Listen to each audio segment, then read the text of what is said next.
ഏതൊരു തിരഞ്ഞെടുപ്പിന്റെയും വിജയവും പരാജയവും ഒന്നും നമുക്ക് കൃത്യമായിട്ട് പറയാൻ പറ്റില്ല.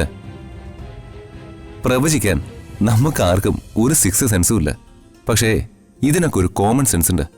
നമ്മൾ ഈ മണ്ഡലങ്ങളിലൊക്കെ നടന്നതാ, പ്രത്യേകിച്ച് നമ്മുടെ മണ്ഡലമായ മാടപ്പള്ളിയിൽ. 140 മണ്ഡലങ്ങളും നമുക്ക് ഒരുപോലെയാണ് രാജു. അത് ഋതു ആണല്ലോ ഈ മുന്നണിയുടെ പൊളിറ്റിക്കൽ അഡ്വൈസർ. ജനസ് അതാണല്ലോ. അച്ഛന്റെ ഗുണം മകൾക്ക് കിട്ടാതിരിക്കുവോ? എല്ലാ മണ്ഡലങ്ങളിലും നമ്മൾ ജയിക്കണം. എങ്കിലും എന്നെ സംബന്ധിച്ചിടത്തോളം സെന്റിമെന്റ്സ് ഉള്ള മണ്ഡലം മാടപ്പള്ളിയ, വർമ്മ സാറിന്റെ മണ്ഡലം. ഈ മണ്ഡലത്തിലെ എല്ലാ വീടുകളിലും ഞാൻ കയറി ഇറങ്ങിയതാ. എല്ലാ വോട്ടർമാരെയും ഞാനും ഋതുവും ഒരുമിച്ച് കണ്ടതാ. ഋതുവിന്റെ മുഖത്ത് നോക്കിയാ എല്ലാവരും വർമ്മ സാറിന് മാത്രമേ വോട്ട് ചെയ്യൂ എന്ന് പറഞ്ഞത്. ആ മുഖങ്ങളിൽ നിന്ന് ഞാൻ വായിച്ചെടുത്ത റിസൾട്ടാ എന്റെ മനസ്സിലുള്ളത്. വർമ്മ സാറ് വോട്ട് ചോദിച്ചപ്പോ ചിരിച്ച മുഖത്തോടെ നിന്ന വോട്ടർമാര് സാറിനെ വോട്ട് ചെയ്യൂ. ഇനി അവര് മറിച്ച് കുത്തണമെങ്കിൽ ഋതു അവരോട് ചെന്ന് നേരിട്ട് പറയണം, എന്റെ അച്ഛന് നിങ്ങൾ ആരും വോട്ട് ചെയ്യരുതെന്ന്. അതേതായാലും സംഭവിക്കില്ലല്ലോ. അതുകൊണ്ട് നോ ടെൻഷൻ, നമ്മൾ ജയിക്കും. പടം നയിച്ചതേ ഋതുവാ, വിജയിച്ചേ പറ്റൂ.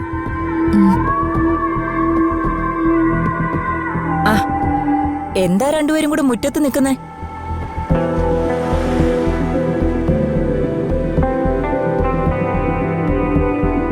എന്താ മുറ്റത്ത് നിന്നാ തലയിൽ ബോംബ് വീഴോ? ഇനി അതല്ല, മുറ്റത്ത് നിൽക്കാൻ പാടില്ലെന്ന് വല്ല നിയമമുണ്ടോ? എന്താ കുട്ടികൾക്ക് മുറ്റത്ത് നിൽക്കുന്നതിന് നിങ്ങൾ വരെ വിലക്കും കൽപ്പിച്ചിട്ടുണ്ടോ? വന്നല്ലോ ഒരു വളർത്തമ്മ. അതെ, ഞാൻ വളർത്തമ്മ തന്നെയാ. എന്താ സംശയം? എന്റെ പൊന്ന സഹോദരങ്ങളെ, ഈ ഇലക്ഷൻ കഴിഞ്ഞ് നമ്മളൊക്കെ പിരിമുറുകി നിൽക്കുക. ഒരു വഴക്ക് വേണ്ട, ഒരു വഴക്കിന് ഞാനില്ല. നിങ്ങൾക്ക് ചോറ് ഇവിടെയാണെങ്കിലും കൂറപ്പുറത്തല്ലേ ആ അനന്തംപിള്ളയുടെ മുന്നണിയില്. മകൻ ജയിക്കണം, മന്ത്രിയാവണം എന്ന് മാത്രമാണ് നിങ്ങളുടെ പ്രാർത്ഥന എന്ന് ഞങ്ങൾക്കറിയാം. പോട്ടെ ചെറിയമ്മ, ഇനിയൊരു വഴക്ക് വേണ്ട. അതെ, ഞാൻ ഇങ്ങോട്ട് ഇറങ്ങി വന്നതേ ഇത്തരം കാര്യങ്ങൾ പറയാനല്ല. ഇലക്ഷന്റെ തലേ ദിവസം മുതല് ഞാൻ ഈ ഋതികയെ ശ്രദ്ധിക്കുന്നു. ഇതുവരെ ഇല്ലാത്തൊരു ടെൻഷൻ. പ്രതാപൻ ജയിക്കില്ലാന്ന് ഉറപ്പുള്ളത് കൊണ്ടാണോ നിനക്ക് ഈ ടെൻഷൻ? അതെ, നിങ്ങളുടെ ആഗ്രഹം. വർമ്മ സാറ് ജയിക്കരുതെന്നുള്ള നിങ്ങളുടെ ആഗ്രഹ ഇപ്പൊ നിങ്ങൾ വിളിച്ചു പറഞ്ഞത്. നിങ്ങളുടെ സ്വപ്നം യാഥാർത്ഥ്യമാവില്ല. മകനെ 8 നിലയിൽ പൊട്ടുകയും ചെയ്യും, നോക്കിക്കോ. നിങ്ങൾ വാ, മകൻ പൊട്ടുന്നോടെ ഇവരുടെ അഹങ്കാരം കുറെ കുറയും. നിങ്ങൾ വാ.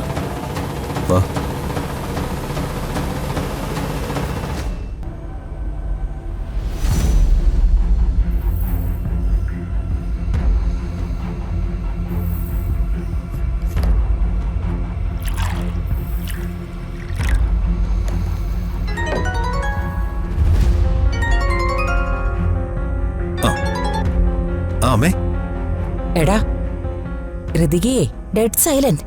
അവള് തീർന്നു. അതെന്താ, അവള് ചത്തുപോയോ? അല്ലടാ, ഇലക്ഷന്റെ പട നയിക്കുകയായിരുന്ന നായികയുടെ അച്ഛൻ തോൽക്കില്ലേ? ശത്രുവായ നീ ജയിക്കുകയും ചെയ്യില്ലേ? ജയിച്ച് ഞാനൊരു മന്ത്രി ആയിക്കോട്ടെ, അവളെ ഞാൻ എന്താക്കി മാറ്റുമെന്ന് അമ്മ നേരിട്ട് കണ്ടോ? ശരിയടാ, എന്നാ ഗുഡ് നൈറ്റ്.